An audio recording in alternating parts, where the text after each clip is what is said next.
The root causes of terrorism is terrorists. That's how we respond. Really? That's yes. it? The root cause is terror? Okay. Yes, the root cause you're of terrorism. Saying that's it? You have no other. This is it. The root cause of terrorism is terrorism. That's it? Right. There's no other cause? The root cause of terrorism is terrorists.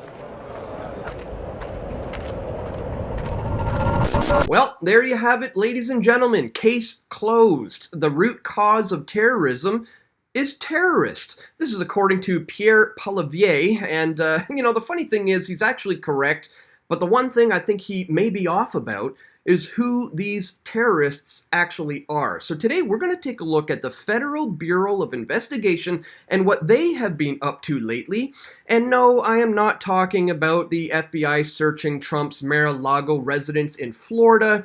Viewers of this channel may have noticed I have not covered this story at all until right now to point out the fact that this is a huge distraction. In fact, this may even be worse than a distraction because it plays into the illusion that Donald Trump is fighting the deep state or that the deep state is somehow concerned about Donald Trump running again in 2024. No, folks, this is a false left-right paradigm that we are falling into, and this FBI search on Mar-a-Lago is just playing into that nonsense in the lead up to 2024. So no, we're not going to talk about that.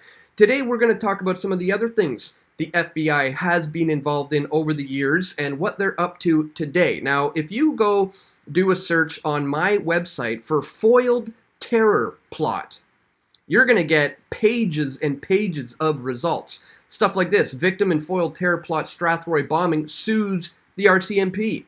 Or what you're not being told about the new trial for the Via Rail foiled terror plot. Or the Strathroy bomber, another foiled terror plot. Or Canadian foiled terror plot in the intelligence community. Or this one, the truth about right-wing extremism and the coming new wave of global terrorism. Of course, I covered the proof that CSIS and the RCMP are the real terrorists. Canada Day bomb plot exposed. Just goes on and on. Proof Canada is importing terrorism. Edmonton attack exposed. Or this: breaking terrorist cell exposed as Canadian government operation. CSIS and the RCMP complicit in manufacturing terrorism. The Via Rail terror plot exposed. Canadian terror plot exposed as RCMP setup. Operation Smooth, the Canadian connection to global terrorism. Or this one, conditioning Canadians for the war on terror. Well, I really break down how it all works there. Bill C. S7 and the root causes of terrorism. Or Canada Day bombing foiled terror plot. Or CSIS setup. And it just goes on for pages and pages. But the point is, guys, I've been covering for this for quite some time, and I've exposed over the years exactly how this works. And now, fast forward to today, where, I don't know if you recall, a couple of years ago, there was these guys who were accused of alleging to kidnap a governor, two men accused of leading a plot to kidnap Governor Gretchen Whitmer, wanted to spark a second American revolution by killing the governor of Michigan, prosecutors said on Monday, during closing arguments in the largest domestic terrorism trial in a generation. Well, this is a very, very big trial, and this is why it's important for me to cover this today, because we're going to look at what the lawyers of the accused are saying, which is that it has FBI fingerprints all over it. Surprise, surprise. Gretchen Whitmer kidnap plotters will blame the Bureau for pushing Pear into botched attack, as they were just bumbling weed smokers, their lawyers claim, ahead of closing arguments. So we're going to talk about all that, guys, and much, much more in today's video. But before we do, really quickly, I'd ask that you quickly just check me out at pressfortruth.ca/donate. If you do appreciate my efforts to bring you this info, here you can do PayPal, you can do Bitcoin, you can do other cryptocurrencies. You can join me on Subscribestar, which is a great Patreon alternative. I have been kicked off of Patreon. You could also sign up here for a monthly reoccurring contribution. Thank you to everybody who does contribute in that way. You can also send an e-transfer to dan@pressfortruth.ca, or you can always keep things old school by sending stuff to my P.O. box, guys. Links for all of this stuff are located in the description below. Once again, thank you so much to anybody who has taken the time to contribute to my efforts to bring you this information. All right, guys, I want to start with this. This is something I put out a few years ago, and it's really relevant to today's case, so I just wanted to bring you up to speed. What you're not being told about the new trial for the Via Rail foiled terror plot, and of course, this is in relation to this video, in this case, I should say, that happened back in 2013. I put this out in June of 2013, Canadian foiled terror plot in the intelligence community. And then I followed it up with this one years later, where we see Canada has a terrorism problem whose roots are found deep within our own government. The Ontario Appeals Court has thrown out the convictions of 2 men sentenced to life over an alleged Al-Qaeda-linked plot to attack a Canadian passenger train. But before you get all angry at the courts demanding justice for a crime that wasn't committed, take a step back and look at the bigger picture and ask the question, qui bono, or who benefits? And indeed, I did ask those questions. And I discovered that the accused had been monitored for years by the FBI. And then I found out that there was an informant who, in fact, had contact and infiltrated the group. And this was back in 2013. The lawyers of the accused did a press scrum, and I was the only one who questioned him on the FBI's involvement and the undercovers and the informants who were setting them up. And he unbelievably revealed to me that he had no clue that this was even a thing. He said, quite frankly, I don't even know what you're talking about, essentially. No other media would dare ask these questions at the time. Let me just play that for you real quick. Here is the lawyer of the 2 accused in the huge so-called foiled terror plot on the Canadian rail, via rail trains. And here's where I asked their lawyers about the involvement of the FBI and the informants and the infiltration, and he admits to me he doesn't have a clue what I'm talking about. Check this out. Accusations are very serious. What evidence there is to support that remains to be seen. He was monitored for the last year. Was there any contact during that time? Or were there any CSIS informants who infiltrated the group? Once again, I have no comment on the evidence.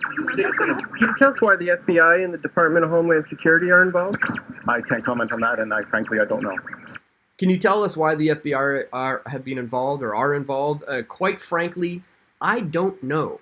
And the reason why I wanted to show you that is because, again, this is almost 10 years ago now, but times have changed. These lawyers are starting to get with it. You know, I've been covering this sorts of stuff for, decades, essentially, and it looks like these lawyers are starting to come around and realize how these things operate and how these guys are set up and coerced, and it's like their modus operandi over and over again. So here we see FBI fingerprints all over it.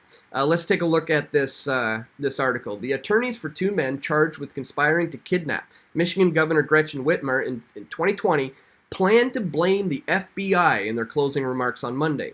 Throughout the criminal trial, the government has portrayed Adam Fox and Barry Croft Jr. as leaders of a wild plan to snatch Whitmer from her vacation home in Elk Rapids. Prosecutors claim Fox, Croft, and their allies were furious about COVID-19 restrictions and generally disgusted by government, prosecutors say, and wanted to send a message. And that's exactly what they do. They look for these individuals who are anti-government and maybe tending towards the area of saying things that sound like they could be potentially violent. They do this on purpose and specifically seek these people out. In fact, I'll tell you something that I came across over a decade ago now. I had a tip, some solid information, and I wanted to do an expose about this, and here's the gist of it. I started hearing from people in homeless shelters who were aware of PFT's work in Quebec and Montreal. Again, we're going back about a decade ago. That undercover CSIS agents were coming around to various homeless shelters and they were befriending mentally challenged individuals. Just think about that for a second to yourself. Why would undercover CSIS agents be going into homeless shelters trying to befriend mentally deranged individuals? This is something that I wanted to actually go undercover myself.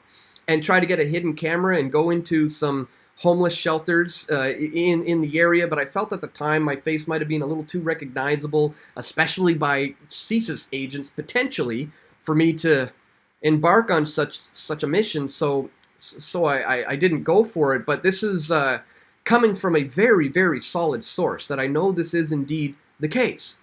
And so anyways, the fact is they always go over and go after mentally deranged individuals, or just people who are incapable of really thinking themselves, and more importantly, who are highly impressionable and easy to mold and shape and manipulate into essentially doing their bidding.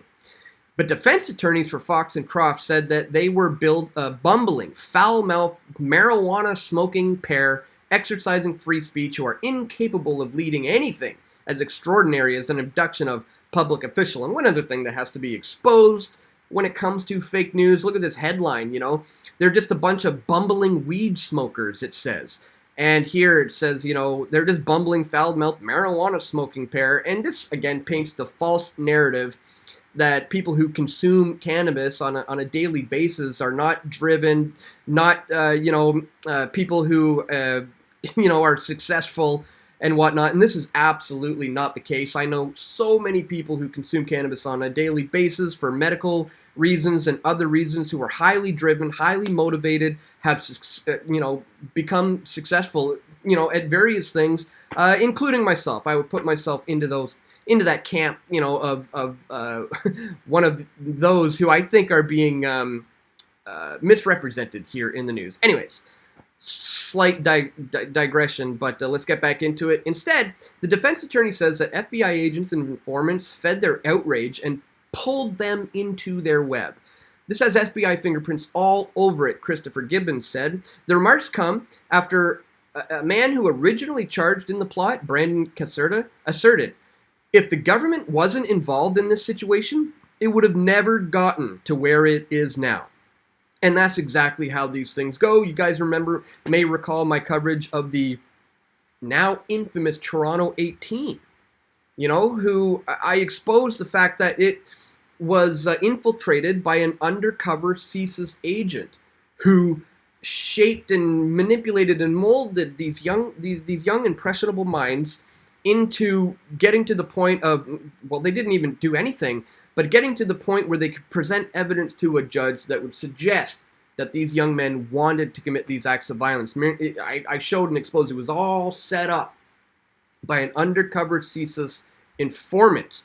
And now it's in the minds of the masses here in Canada, if a terrorist attack were to happen someday in the near future, it would automatically, people would just think these extremist terrorists would be where they go, because we've been conditioned to believe that is the case.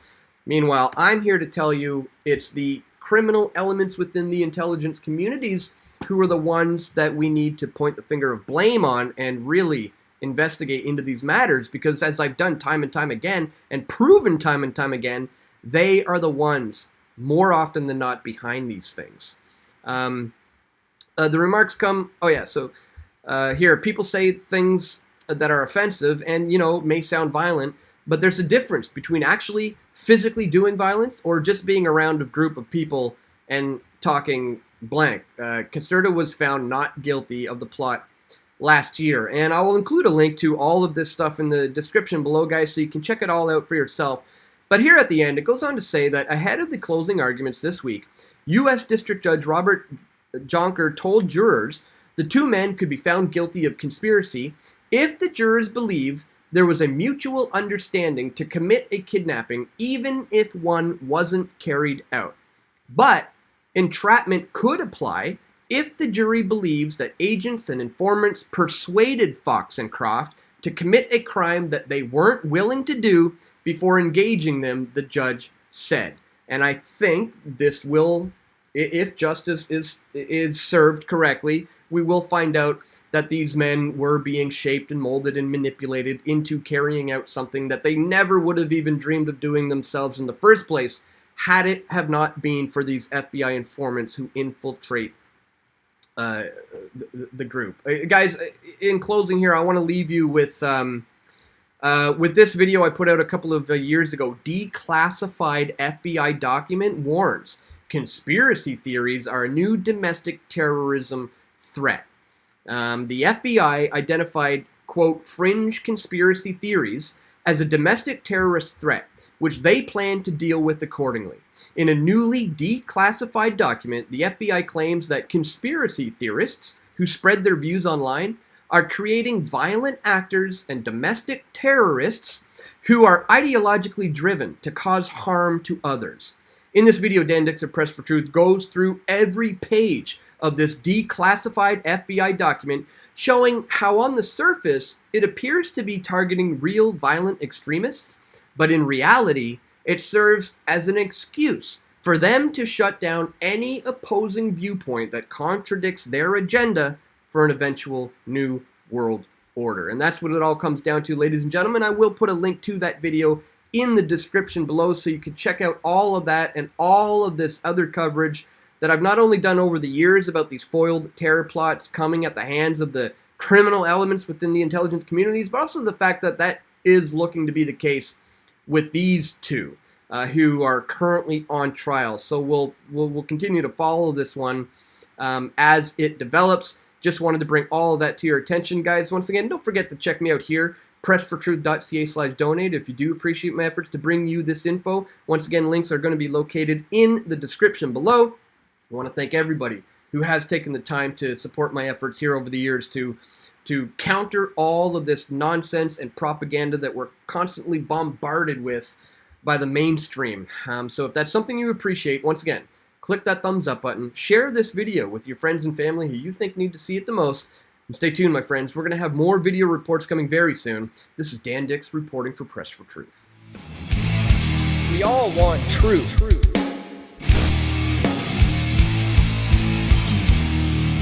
The truth will set you free.